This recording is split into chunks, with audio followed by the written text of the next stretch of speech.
from my kids. And I'll never again swing through the McDonald's drive-up and get a great big hot cup of coffee on the way. Carlucci thought, that sigh was too sincere. Every little thing Terry Bolton notices that isn't here anymore. Tupperware to movies to McDonald's. All those little things are just wearing him down. His added thought, nothing I can do about it, made him sad, so he was too bluff and hearty when he finally spoke. One short, nasty job, Terry, and then you can go back to being your usual sunny, jolly self. Montez, riding drags, snorted. They clopped along at a steady walk. Except for their lantern, the only light was the stars and the distant beacon on Castle Castro. It had been too damp to desiccate bodies and not cold enough to freeze them. Chula Vista and National City smelled like spoiled hamburger. Maybe now that Bambi's the freeholder at Castle Castro, we'll be able to do something about all the unburied bodies. She'll be more cooperative than her father was, anyway. Pre-dawn glowed bruise purple. Bixler doused the lantern. A light sea breeze chilled them but dragged away the smell. The horses moved more confidently. Bolton shivered. I didn't even own a coat before daybreak. Well, the scientists in Pueblo say there's more carbon dioxide in the air than any time recorded. So once the soot settles, you'll forget frozen dead palm trees and complain about San Diego being like Baja used to be. Lying in a lawn chair on the beach with a chilled beer, Bolton said. Let's skip to that part right now. They rode on through the dark, wet cold. At least there was no sleet. This Christmas sucks ass, but giving birth in a stable in the winter probably really sucked too. Bad analogy. If we were in that story, we'd be working for Herod.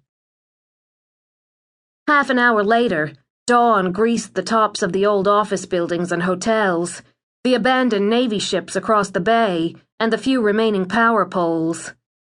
This close to the castle, the streets were cleared of rubble and cars, and every standing storefront was walled up.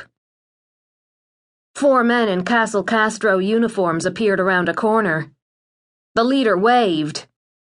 Mr. Carlucci. Hey, Donald. Miss Castro said to come out and meet you. She didn't say what it'd be about, so I figure I'm not supposed to ask.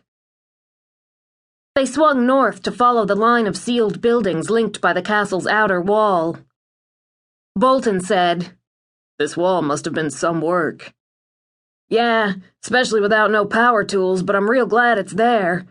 Last summer when the awakening dolphins attacked, we had to crowd up in the keep for 3 weeks, and we lost lots of garden beds we could be eating from now. I like having some room inside the walls if we need it, especially since we're up to 8,000 people now. The guards on the towers at the big gate waved them through Z-form barriers wide enough for a pre-daybreak semi. Fishing boats were pulled up for the holiday on the beaches of the old luxury hotels, which had been mostly torn down for materials to build the walls. Just for today, no one tended the vegetable beds on the old lawns. Picks and shovels were stacked by the parking lots. Tomorrow would be soon enough to resume breaking them up. Across the hills just north of the harbor, behind what remained of the chain-link fence that had marked Harrison Castro's estate back before, the inner wall reared up yards higher than the outer wall. Wheelbarrows, piles of blocks, and stacked tools waited beside its remaining gaps. You build the outer wall first? Mr. Castro said the outer wall was what would really matter, because if it held, we could stand a siege. This wall's just a backup.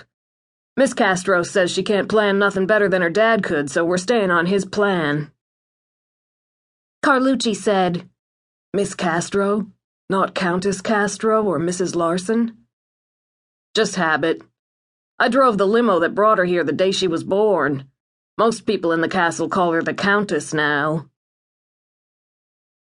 Bambi Castro did not look very countess-like in thick soled moccasins, a black baggy sweater, and jeans, with her long black hair pinned up close. She looked more like what she had been 14 months before, a young fed.